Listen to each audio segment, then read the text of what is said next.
You're listening to Data Framed, a podcast by Data Camp. In this show, you'll hear all the latest trends and insights in data science. Whether you're just getting started in your data career or you're a data leader looking to scale data-driven decisions in your organization, join us for in-depth discussions with data and analytics leaders at the forefront of the data revolution. Let's dive right in. Welcome to Data Framed. This is Richie, and since the FIFA World Cup has just begun in Qatar, today we're talking about soccer analytics. I have to say I'm getting pretty stoked for the tradition of watching England do quite well, then get knocked out on penalties. Joining me today is Federico Bettuzzi, a data scientist at Chelsea FC. Chelsea, I'm sure, needs little introduction as one of the top teams in the Premiership. And Federico is a match analytics specialist who works with Chelsea's first team to help with tactical decisions during the games. He's going to be our inside man to tell us how analytics works behind the scenes at a soccer club. Now, before we get started, a quick note for my American friends. So while I normally try and speak American English on this podcast, today we're going to be using the terms soccer and football interchangeably throughout. So please don't get upset when there's no mention of the Cowboys and the Patriots. And with that out the way, let's talk about analytics. Hi, Federico. Thank you for joining us today. Just to begin with, I'd like to find out a little bit more about what you do at Chelsea. What does being a data scientist at Chelsea involve? Hi, Richie. Nice to meet you today. Let's say that data science at Chelsea is probably not just at Chelsea, probably overall in football is a bit of a niche right now. It's starting to develop quite massively, but it's still at an early stage. And let's say that being data scientist at Chelsea is fun, first of all, I would say, because especially if you are a European football or a soccer fan, it's quite fun because you basically combine, at least in my case, two passions into one, which is the sporting passion and the data passion all in one. So it's really the best of both worlds in some way. It depends. Most of the times it is hectic. Some other times it is a bit more quiet. It's a really fast-paced world where you really need to be prepared for sudden changes, especially when there's a managerial change or when there are a few things to uncover which maybe come up from people at the top or from the manager himself. So let's say that overall it's an experience which is definitely, not usual if I have to put it in very high-level words. So I'm kind of curious, what sort of things do you focus on in your work? What kind of problems are you trying to solve? The variety of problems is really huge because, of course, it's also really dependent on what people ask on a daily basis. But let's say that overall, in my role, since I'm working in a department which is called match analyses, so it's basically the department which focuses on analyzing the performance of the men's first team and the opposition teams as well. So basically what happens is that we focus primarily on making sure to provide metrics and analytics at player level and team level for the first team, which can be of any use to make sure that on the pitch, when the match day is on, the manager is fully prepared to make sure to know the strengths and weaknesses of the opponent players and team as a whole, as well as knowing our own strengths and weaknesses in various aspects of the gameplay. So that's basically the high-level view of what we provide. So it's looking at individual player performance and I guess whole team performance as well. Yeah, it's a combination of both because of course you are interested in knowing how specifically players perform in certain aspects. But on the other hand, you're also interested in knowing how a team behaves, especially when it comes to certain tactical decisions to face certain situations. So I'm curious to know a bit more about how do you define what good player performance is? It's a big ask and probably one of the biggest questions in soccer overall or football overall, because basically it's really down to what's your own view of a player performance or a player being better than another player. For example, of course, when it comes to soccer, what we look at is primarily scoring more goals than the opposition. This is the final goal in the end. Sorry for the use of word, the goal. But let's say that from another perspective also, looking specifically just at scoring more goals than the opposition is quite limited in some ways because, of course, since we are talking about a very low scoring game as opposed to other sports like could be baseball or basketball, of course, there are so many other aspects of the gameplay which could be so crucial actually for an individual player performance and team performance that might not be totally related to goal scoring or not conceding a goal. For example, looking at defensive midfielders, looking at their performance in terms of getting the ball out of the opposition, like recovering the ball quickly in their own half, or even making sure to do proper presses in the opposition half. Those are kind of things which are maybe not specifically related to winning games, especially if you look at some kind of correlation measures. It's very difficult to find a direct correlation between winning or scoring goals and recovering the ball in dangerous areas of the pitch. But then when you look at more fine-grained kind of analysis, you can start to connect the dots and see basically that recovering the ball in certain positions can lead to sequences of possession, which can then lead to creating a good chance, scoring a goal, or being some kind of threat to the opposition. So that's one of the examples of things which are not strictly related to winning or scoring a goal, but in an indirect way, they are crucial as well. That is really interesting. So I like your sort of comparison with basketball, where it's like, okay, when you're scoring 100 points, like the score for the team is like a pretty strong indicator of like how well the team performed. But soccer, like it quite often ends up in a little draw, and it's like, well, it wasn't like the team did nothing the whole 90 minutes. They actually added value somehow. So it seems like for strikers, or like for the forwards, it's like kind of clearer like how you measure the performance. Like, do they actually score goals or take shots and things like this? But for defenders, it's a bit more fuzzy. So maybe can you give an example of like, do you have a sense of how you go about measuring how they added value to the game? Yes, let's say that probably in terms of defensive players, like one example is the one I provided before, but other examples could be, for example, when you look at certain specific gameplay situations, let's say when players need to defend open play crosses or set pieces situations like corners. Like in this case, when you are facing these situations from an opposition perspective, of course, you need to find a way to try and minimize the amount of goals you concede from this situation or minimize the amount of threats you actually concede. So in these scenarios, for example, making sure to measure performance around how are defenders effective in winning duels, for example, winning aerial duels, or making sure that like to measure performance around clearing the ball out when there's a cross inside the box, or when it comes also to looking at more specific kind of information around spatial information of defenders. For example, you want to make sure that depending on the situation, the players are positioned in an optimal way, where optimal, of course, is a very fuzzy word in some way, but optimal is always down to what we consider to be optimal and also what is effective, let's say, for the coaches which study this particular situation and set up this particular situation on the pitch to know what to do basically in training, for example, when they want to make sure that knowing the characteristics of an opponent in terms of where the players tend to attack in certain kind of situation or how they tend to move, you know which kind of positions you have to keep and which kind of movements you might expect. It feels like midfield is maybe even like a harder thing to analyze because it's like you don't have the obvious, well, I'm either going to score something or I'm going to stop someone scoring, but it's sort of somewhere in between. So can you talk at all about midfield? What do you do there?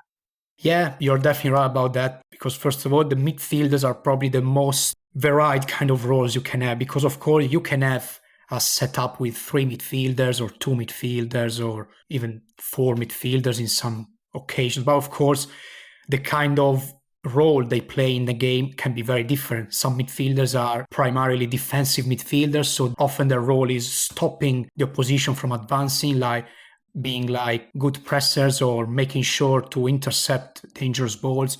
Other midfielders have more of an attacking role, so perhaps midfielders that starts wide and then they are ball carriers that like to carry the ball towards the opposition box for a shot or potentially to try and play a pass which breaks the lines, the defensive lines, for example.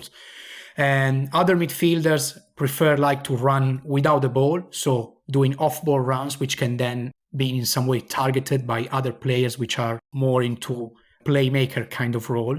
So there's these different sides. So of course, depending on the midfielder you are looking at, you might look at different metrics.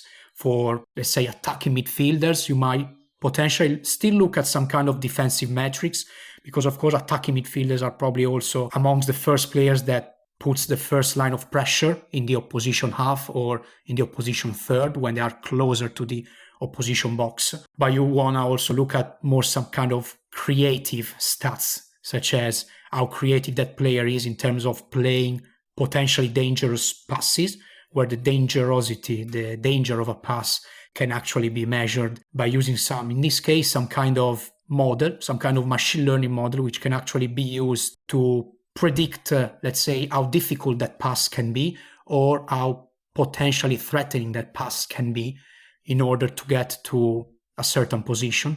So creative stats, defensive stats are the kind of stats you want to look primarily for midfielders.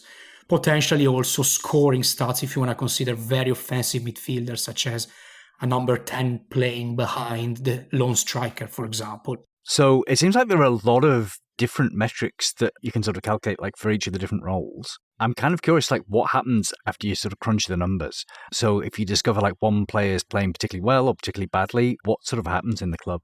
That's actually the part in which probably I'm more behind the sort of scenes in this kind of work, because of course I'm responsible for doing all the, let's say, maybe not so exciting work in terms that you are not facing, let's say, the players directly when it comes to communicating them the kind of results. I'm more behind the scenes. But when it comes to actually the final end product of the outcome of the analysis, basically what happens is that usually the coaches, so the manager staff and the manager themselves actually have usually meetings with the players on the day or 2 days after the match, where they analyze the game with both videos, the analysis we come up with to actually trying to spot the positive things and the negative things of the previous game, essentially. For example, in the game we had on the weekend against Brighton, there were lots of negative things to look at, of course, without going too much into the detail. But yeah, just looking at the scoreline, of course, we had a few things to look at.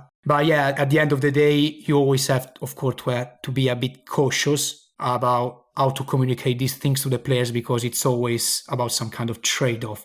Of course, you don't want to be too harsh with them if they've done something bad. But on the other hand, you want to make sure that they understand where they can improve, but also highlight what they've done well in the game, because so from there you can actually take it and also use the training kind of setup, the training session, to actually train the players in those kind of aspects, especially when it comes like in set pieces. You can train players to kick set pieces more effectively or to learn certain patterns of play, for example. I can certainly imagine that, like, after you've had a bad game, having to like tell all these sort of players who've been hired for millions of dollars, actually the statistics show that you were rubbish today. That's got to be like a difficult conversation. So maybe it's best it comes from the coach rather than yourself. Yeah, absolutely. I'm kind of curious as to like how the sort of communication flow works. I know like English football in particular is like traditionally had like kind of anti-intellectual reputation. And so I don't know how well like analyst communication comes across. So can you maybe talk a bit about how you explain the results of your models and your statistics? I wasn't aware of that kind of aspect about it. I mean, I think this is more like a 20th century thing, but...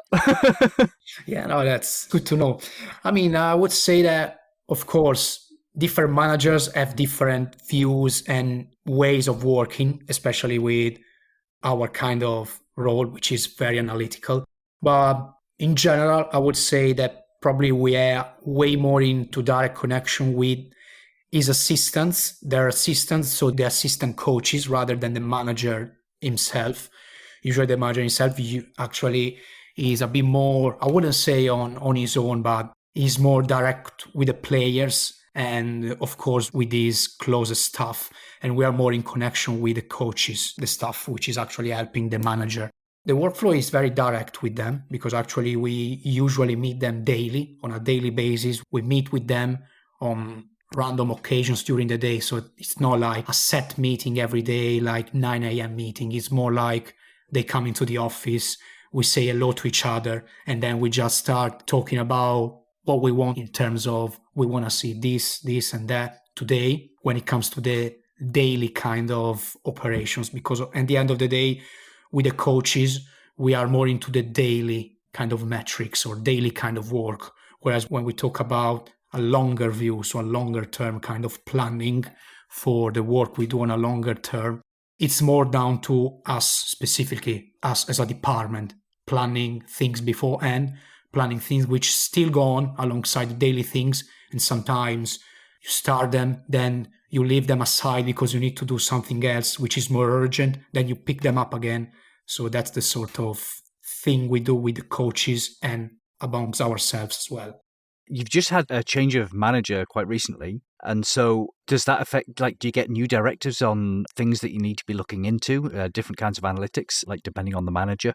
Yeah. Actually, I've been with 3 managers since I've been at Chelsea. So I could see 3 different ways of working. And I would say that all the 3 of them were quite different amongst each other. I would say probably the first manager I've been with, which is Lampard, and the current one are quite similar probably, whereas Tuchel and his assistants were quite different because they had a very clear view of what they wanted to see. And so they had a very clear view of what they wanted us to do. So let's say that we knew very well what to do, but we were in some way also constrained to do what they wanted, which is a good thing because they had very clear ideas. But still, let's say that in terms of working for longer term kind of project, it was a bit more complicated because they knew very well what they wanted. So we were full-time working for them, basically. Whereas now there's a bit more of, let's say, freedom because, they're very open to what we provide to them. So basically we have more kind of freedom in working on our things in some way and provide them with things that can in some way stimulate their intellect and stimulate the conversation amongst us. So let's say that that's a good thing also as well. I would say that I found myself well with all the 3 of them because in some way they were all different, but at the end of the day, that hasn't really affected us in terms of our daily workload. We always had something to do which was relevant for the club and for the team as well, something that allowed us to actually play a significant role also in a few situations. So I would say that that's something actually I can't complain in terms of the overall relationships with the managers and their staff so far, at least. That's good news. Yeah, that's very good. So you talked a bit about the difference between the sort of short-term projects and the longer-term goals that you have. Can you just maybe give some examples of each and what the difference is? Let's say that when we talk about planning the long-term kind of things, these are usually things that probably are discussed in the summer break. So basically when all the championships are over, so in the month around June and July, which are very quiet months for us because of course the team is basically never there. We have a bit more time to basically plan the things we want to work on, which decide ourselves alongside the season, which are a bit more also research and development kind of things, which can actually be used also on a daily basis, but can be worked on a longer term view. So we can actually say, okay, we'll give you 6-7 months to work on this piece of work where you can take your own time and developing things which are actually working nicely. We are sure they are 100% nailed down. We have no rush about doing that on a very short term, like within 1 month. We are sure that when they are in place, the club can use them on a regular basis and making sure it is effective when it is in place. So that's the kind of long-term view. And one example of this actually back in the days when actually the pandemic kicked in, so we're talking around March, April 2020, there was the big work we did around the set pieces, the big work around set pieces, which I can maybe discuss a bit later.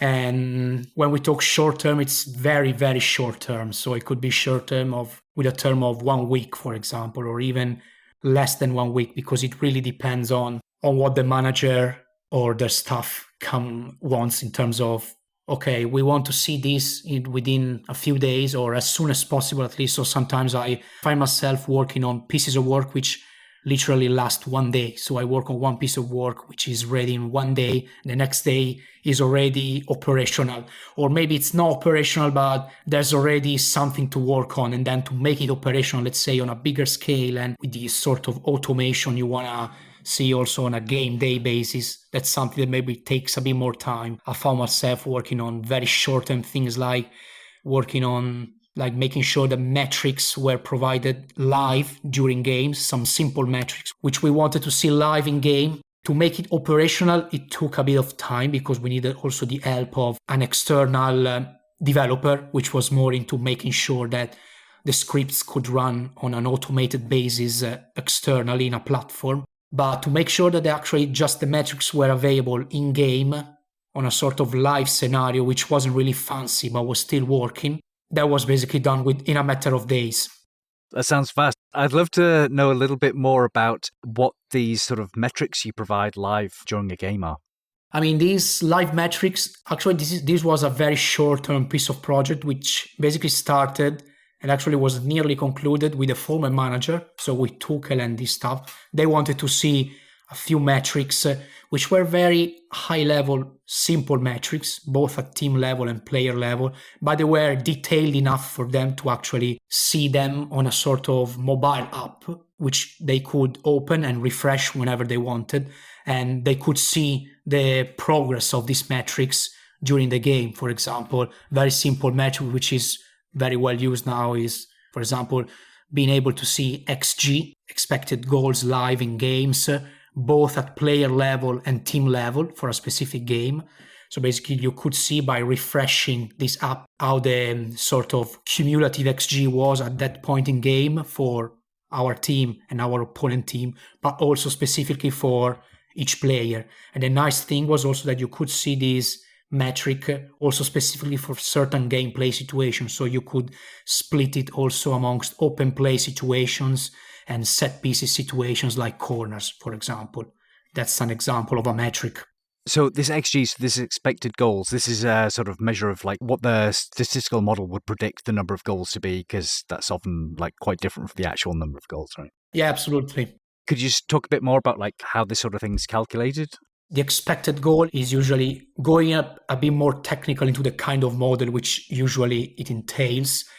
The model itself is a classification model. Each line of your data is a shot from any game. So you collect a significant number of shots throughout a big number of games/seasons. And you have a few characteristics about these shots, which are your features of your model. So it could be the shot location, the sort of situation, whether it is open play or set play. Another characteristic could be the angle you have towards goal, or the number of opponents you have between the shot and the goal. So a few features that describe the shot, and these features are used to predict whether the shot ends in a goal or not. And of course, at the end of the day, the characteristics such as the location of the shot is probably one of the most explanatory feature, because of course, the location of the shot gives you also information about how distant you are compared to the goal.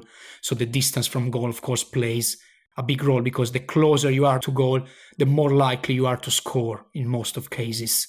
And basically, at the end of the day, each shot has a probability of ending into goal attached. So a number that ranges from 0 to 1.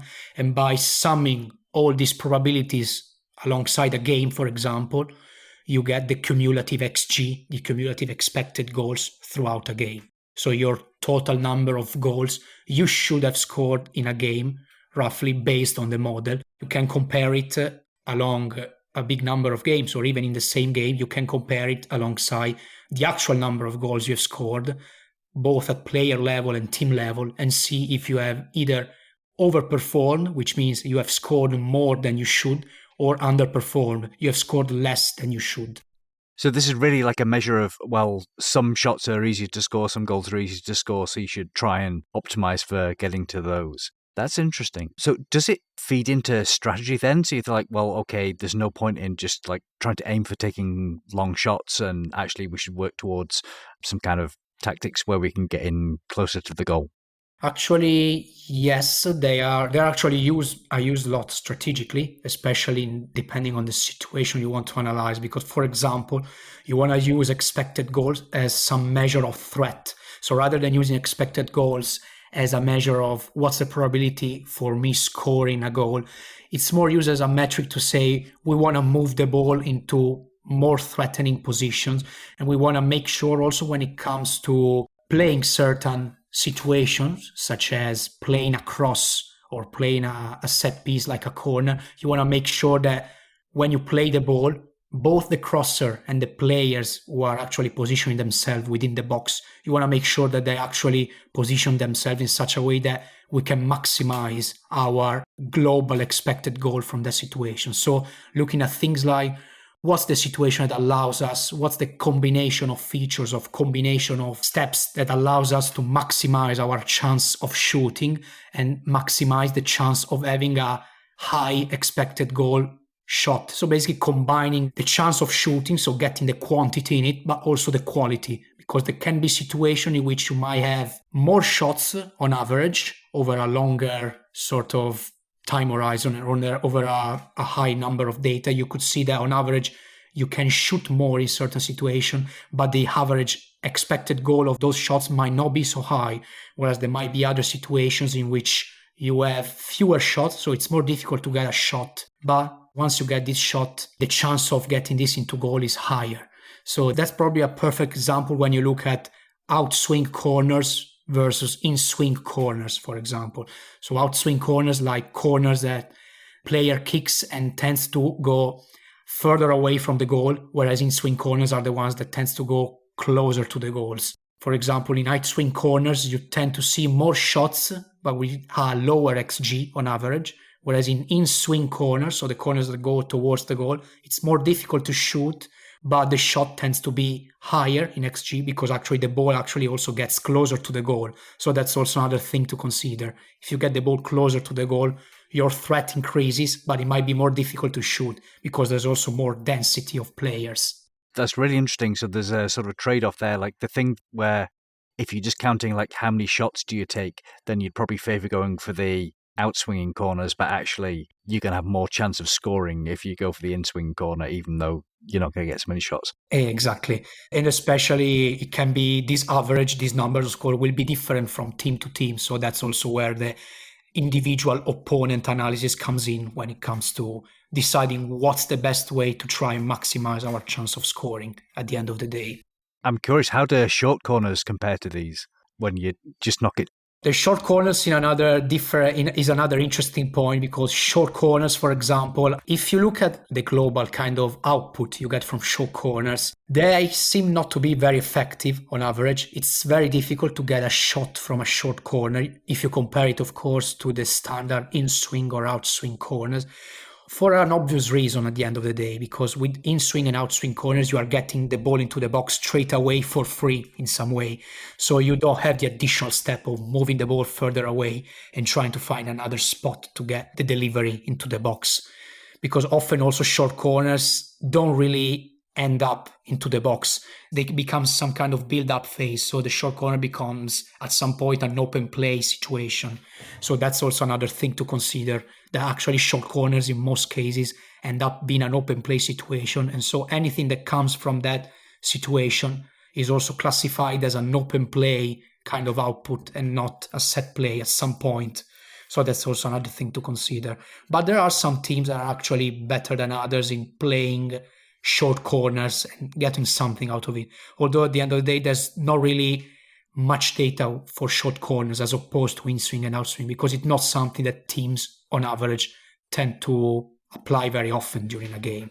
So it seems like corners are a pretty well studied like part of soccer analysis. How about other set pieces? What about like penalties or free kicks? With free kicks, we do basically the same kind of analysis we do for corners. So there's really nothing different methodologically. Of course, free kicks can be kind of big variety of free kicks, because depending on where the free kicks are taken, you might study them differently, like lateral free kicks, which are the kind of free kicks where actually the ball is kicked from wider positions, especially in a sort of upper part of the pitch but wider, which nearly resemble corners in some ways, although if the ball is not high enough, actually the way defenders or players overall need to defend or attack is quite different, as you can also probably see in some videos from lateral free kicks as opposed to corners, for example, because you see actually the ball coming towards you, so you have to run in behind towards the goal, whereas in most cases for corners, you don't need to run in behind because the ball is literally coming from the byline. So in that case, you don't need to run in behind. And that's another big difference between lateral free kicks and corners, for example. Then you have other free kicks like frontal free kicks, which are basically played from frontal position a bit further up on the pitch, so a bit behind. So in that case, the analysis is still different. And other free kicks, well, free kick shots are basically, there's not much to analyze in there because even free kick shots do not happen very often in a game. So even for that kind of analysis, it is difficult to gauge something on a bigger scale because in the end of the day, they are shots, so they can be classified within the shot realm in some way. And penalties is actually something we don't really focus too much at least from my analytical point of view, because penalties are, again, quite rare events. Of course, once you get a penalty, we know the chance of scoring a penalty is extremely high. So, of course, you want to make sure to get it right. You want to make sure to have that possibility if you can. But on the other hand, probably penalties is one of those things which we probably could look at some point, especially from a goalkeeper perspective. If you want to feed goalkeepers with relevant information for certain players, which are actually way better than others on average in kicking penalties, studying the kind of techniques, studying the kind of direction they take when they take penalties. So do they take penalties towards the left or towards the right with the right foot or left foot? So these kind of things can actually be helpful, but in terms of big data, it's not something that we focus too much. Also because you can also use purely videos for that when you study a specific player, for example, because usually you might have not so many penalties to study for a specific player. So in that case, it's easy to just watch a dozen or so just videos of them diving, and then you figure out, oh, they can't dive left or whatever. Yeah, which is done by other people usually. But yeah, especially, if you have over a career, you might have that a player has taken 30, 40 penalties. 40 penalties is already a big number for a player over an entire career. So in that case, you can easily watch them on video, 40 penalties. I'd like to talk a little bit about the data and how you come to sort of create all these analyses. It seems like you're using some video data, but beyond that, where do you get all the rest of your data for analysis? What does it look like? Basically, the data I work with are primarily coming from two main sources. One source is the so-called event data, which are basically the data that provide in a sort of time series fashion every single event that happens during a game. So every pass, every shot, every ball carry, a clearance, interception, even red cards, yellow cards from the referee. So anything, fouls committed, fouls received. So any sort of event which is relevant in a game of football or a game of soccer. And the other source of data we get, which is probably also the very interesting one because it has the highest potential, is the tracking data, which provides basically information around players and ball positioning as well as speed throughout a game with a resolution of 25 frames per second. So essentially for each second, you get 25 observation for each player and the ball as well. And this information, which clearly amounts to some 3 million rows per game, roughly. It's 3 million rows per game at the end of the day. Pretty big data then. Yeah, especially if you just consider one game, yes. So basically, if you consider an entire Premier League season, let's say, you can easily exceed 1 billion rows. So basically, when it comes to storing, of course, we're talking about storing very big data, not an excessive amount of columns. So at the end of the day, the width of the data is quite limited in a good way. The number of rows is quite explosive in some way. The use we make of this data is quite huge, quite variable, because with all the things, for instance, I've already mentioned, which is only a tiny part of all the things we work on, we have already used these two sources in a quite significant manner. For example, to mention again, the big work we did around the set pieces and crosses overall. This is probably the bigger project we have done overall, because also it has been a project that has lasted until its final version. It has lasted probably a good 6 or 7 months, if not probably more at least. And this big project was literally about trying to understand how to maximize our effectiveness in all set pieces and crosses situations in terms of offensive and defensive setup. So basically what we did was using the event data to identify the moments in which in the game there was a set piece, like a corner or a free kick, and any open play cross as well we have throughout a game. So also open play situations like crosses are taken into account. And once we identify these situations from event data, we use the tracking data to identify a reasonable window of time where we believe the specific event will fall into the tracking data, because one big limitation of this big alignment thing is that the two sources are not synchronized from a time perspective. So basically we needed to find ways, some fuzzy, very fuzzy logic to make sure that the window of time we identified in the tracking data was matching the event we were identifying in the event data as precisely as possible. And that took a big effort from me in terms of trying to find the right context. So basically by using the player, for example, that was kicking the corner or the cross in the event data, I was making sure that that player was in the right context in the tracking data. So that player was actually very close to the ball in a sort of timestamp, which was reasonably close to the timestamp we get from event data, and also trying to work out what was the optimal approximation for the ball to actually leave that player foot to actually getting delivered. So this kind of logic is the logic I've actually used to try and align these things as best as possible. And also a big effort from my colleagues in my department to validate these things with videos. So looking at videos of course, randomly sampled events, because looking at thousands and thousands of events all over and all over again would have been a mess. So trying to cherry picking events to try and find out the optimal sort of validation. And there was a lot of back and forth on this. So me doing the sort of alignment to try and align the two sources, then validating with video, saying we could maybe refine the rule. So going back to the code and refining the rule.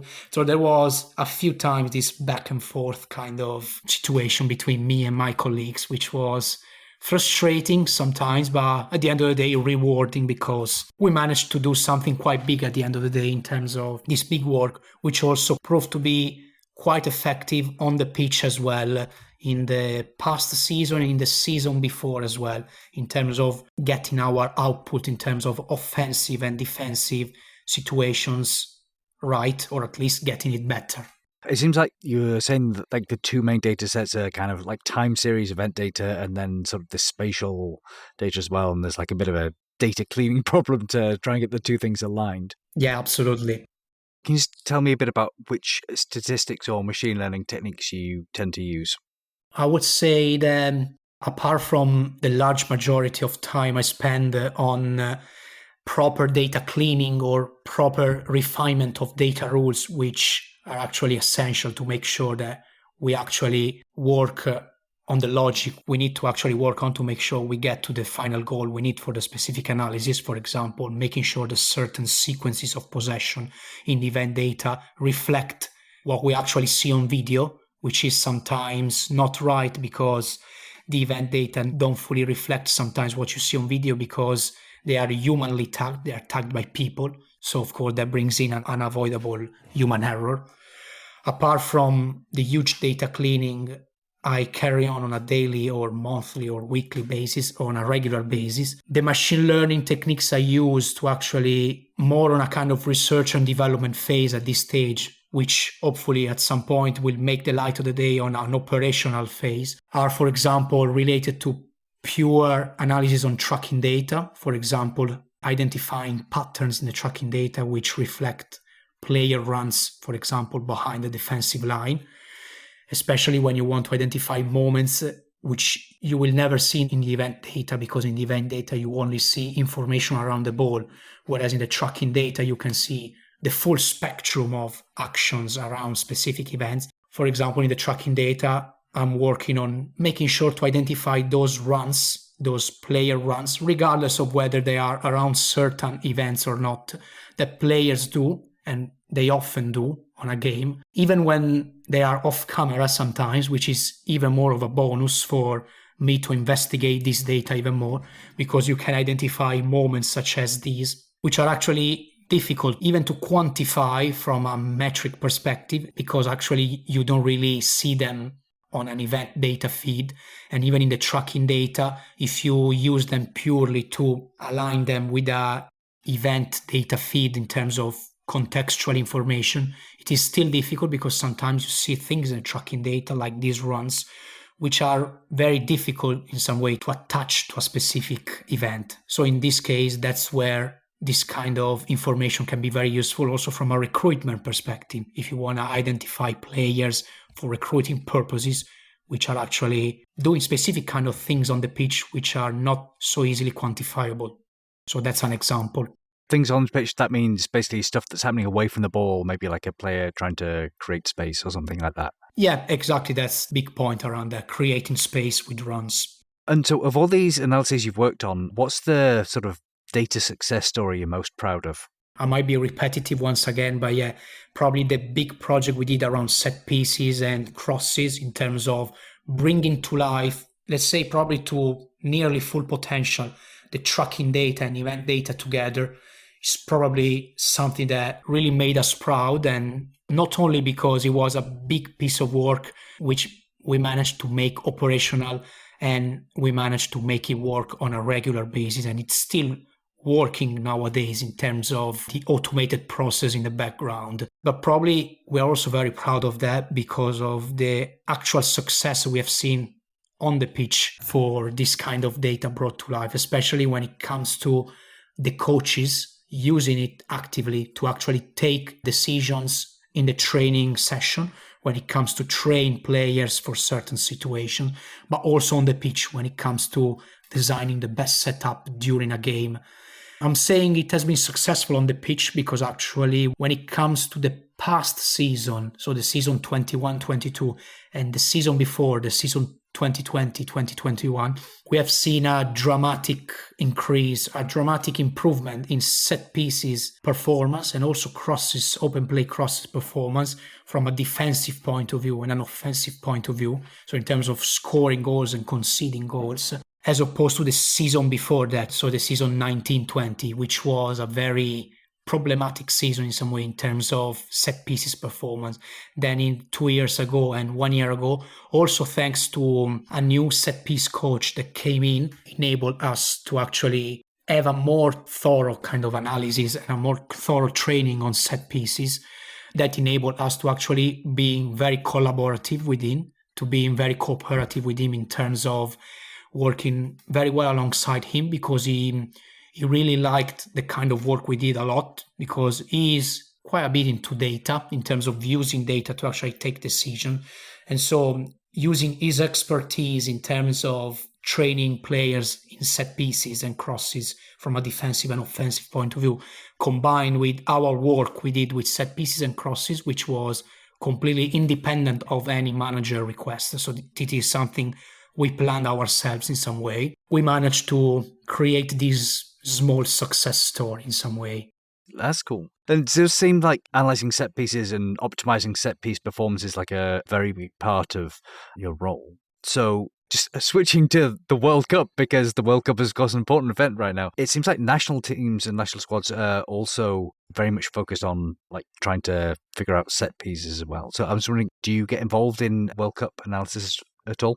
Actually, I'm not involved at all in World Cup analysis, at least not in the terms of analyzing the games themselves, because actually since Chelsea specifically is not involved in this competition and it's also an international competition, so international teams are involved, it's usually something we are not involved, also because to that end we would need actually to buy data to actually get analysis.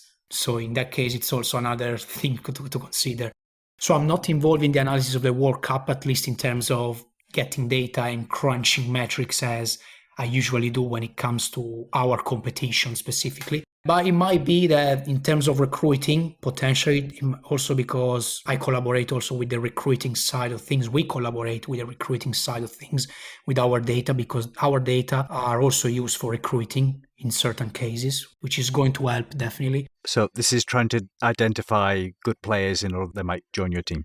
Yeah, of course, the World Cup will be a a very big opportunity for recruiting purposes. So I assume there might be some data analysis coming up. I don't know if we will be to the level we have been facing with our competitions, but still, we might still see something. We'll see. We'll just wait and see for that.